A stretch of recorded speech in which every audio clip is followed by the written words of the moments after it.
I'm Kristina Parker, and I am the owner and sole worker at KP Knitcraft, a custom knitwear design company based here in Richmond, Virginia. My goal with these videos is to empower other crafters to move forward within their own crafts and to remove some of the fear that comes with learning new things. I am one of those crafters that tends to fly by the seat of my pants. I do make a plan, but it's a loose plan, and I don't always follow it. As far as knitting and crocheting, I very rarely follow a pattern exactly. I change them for the way that I need them to be changed based on my sizes or my gauge or whatever design element I'd like to add. If you are a pattern follower, there is nothing wrong with that. But the videos that I produce are going to be geared more towards those people that want to branch out just a little bit more, who want to understand the technical side of knitting, not just the end result. I know we say that life is a journey, it's not just about the destination. Knitting can kind of be the same way as can crochet or weaving or even spinning for that matter. There's a process that goes into it, and when you understand the process and you understand what your stitches are doing to a point that making mistakes doesn't bother you because you know that you can fix them, it changes the way that you work. This first series of videos is about using your knit contour on a knitting machine. Now, the knit contour came with the Singer Silver Reed Knit Master series of machines. It is very similar to the Knit Radar and the Knit Leader found on the Brother machines, although the scales are different. Many of the techniques can be converted directly between the machines with just a little bit of prior knowledge, like understanding that on a Knit Leader you get a full-size pattern, not just half of it, whereas on a Singer or a Silver Reed line of machine you get half of it because it's expected that you know how to mirror image.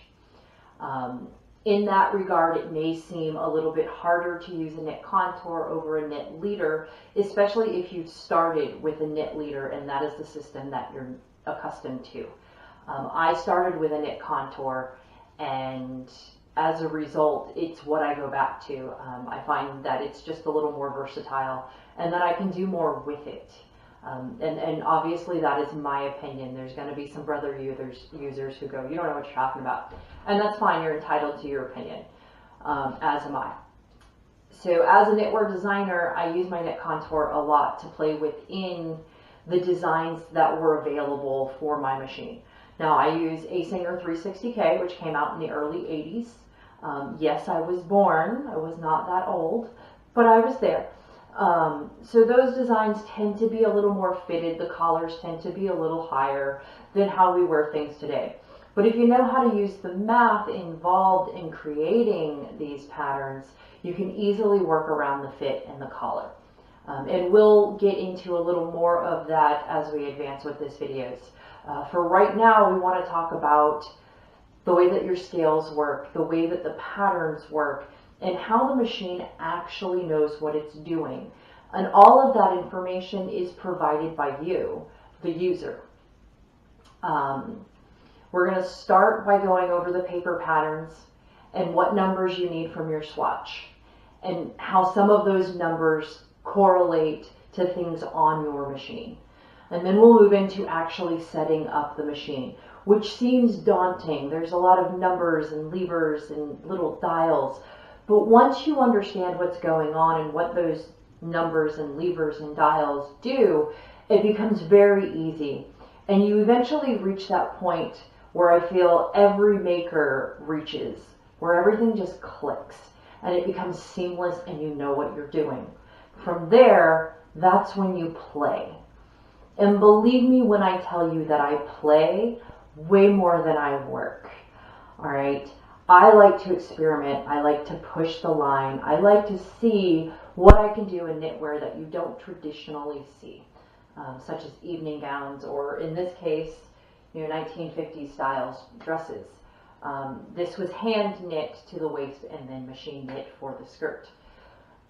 So if you're a hand knitter coming to machine knitting, your mind is probably completely blown at this point. Your machine, even if it's just a basic model, does way more than you ever thought a knitting machine could. And you've probably realized just how manual it really is. And you probably now take offense when a hand knitter tells you that a machine is cheating. I have filmed the entire process of making a t-shirt top for the purposes of this video. That top took 7.5 hours from start to finish. Now, much of the video has been time-lapse, so you're not sitting through 7.5 hours of work. But you get to kind of see how much manual manipulation goes into it, even when you're not doing something like lace or, a manipulated stitch.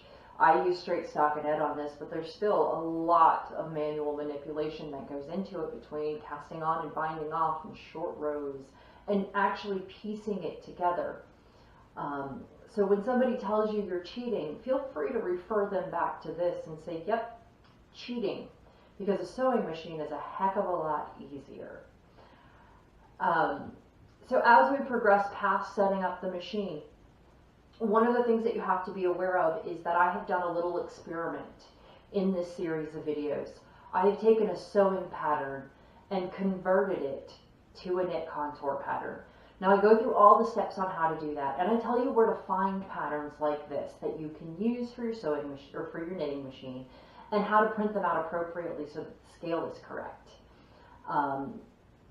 So if you see that the pattern that I have in the machine, if you've skipped ahead a little bit because you already know how the scales work and such, if you've skipped ahead a little bit and you see that the pattern that's in the machine is not anything that came with a knitting machine, now you understand why. I had a lot of fun doing this. So we're going to start actually at shaping a neckline and shoulders using short row shaping, so that you can rehang those shoulder stitches to work the back of your piece and not have a seam across the shoulders. We're going to go over how to bind off an underarm without leaving a hole. We're going to go over different bind offs for your edge, your bottom edge, whether you want to do a hem or not, and what you can do to finish an edge after the fact. If you bound off and then decide that maybe you've bound off too loose, as I did in mine, and you'll see that, and what you can do to kind of bring it back to heel. You'll see me make a mistake. You'll see me make a couple. Even though I've been doing this for a fairly long time, and I do this darn near every day, I still make mistakes. So don't feel like if you're new at this that you can't possibly do this, because you can. All it takes is a bit of patience and understanding that mistakes happen, even if you're a professional, as I consider myself. It's okay to make those mistakes because you learn from them. Now, you'll see me rip out a row. Now, I don't go over how to do that. I will do that in another video with better up-close videography. You're going to see me put on a collar in a non-traditional way. And I'm going to talk about how I do that and show you the finished product. Now, for this introduction, I'm a little dressed up. The hair is done, the makeup is done. By the time you get to the end, you're going to see me as I really am. And that is, hair's a mess, not a lick of makeup on my face, and I look like what I am. I look like a woman who works at home with 2 kids. I'm tired. I'm usually slightly frustrated. But that's me. That's the real me. You're also going to see that my shirt changes because it took 2 days to complete this project. Mostly because I started it late in the day on a Saturday and finished it later in the middle of the day on a Sunday. There is a timestamp on this video so that you can actually see how many hours it takes. My husband was wonderful in doing the time-lapse sections for me so that you didn't have to sit there and hear the machine go for 20 minutes because I was knitting past the underarms to the hem. And again, that way you don't have to sit through it. The videos have been broken up in order of the process. So you can watch a video, glean what you can from it, restart it and take it to your machine, and then work on what's in that video, and then start the next one. You never have to feel like, oh, I have to remember exactly where that happened in a video. You should never have to feel that way. So we've tried to break this up to start and stop at the speaking points, so to speak. I hope you enjoy it. I hope you learn something. I did call it basics and beyond because even people who are very comfortable with their knit contour can always learn something new. I'm constantly learning something new. And you'll see that I learned something new in this video just by using a non-traditional pattern and kind of running this little experiment. I've done something that I hadn't done before.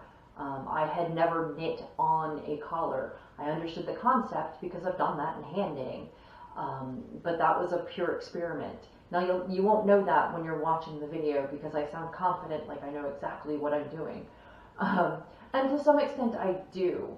I'm a very technical knitter and I don't look at it on a stitch by stitch basis. I look at a whole bunch of stitches that form a fabric. So if you hear me say the fabric does this, or the fabric drapes well, or when you're looking at your fabric, it's because I'm talking about the piece as a whole, not just the last row of stitches. While that last row is very important, what's happening with the whole piece is way more important. So I hope you enjoy these videos. If you subscribe to the Patreon, once it's up, you'll be able to request videos like this.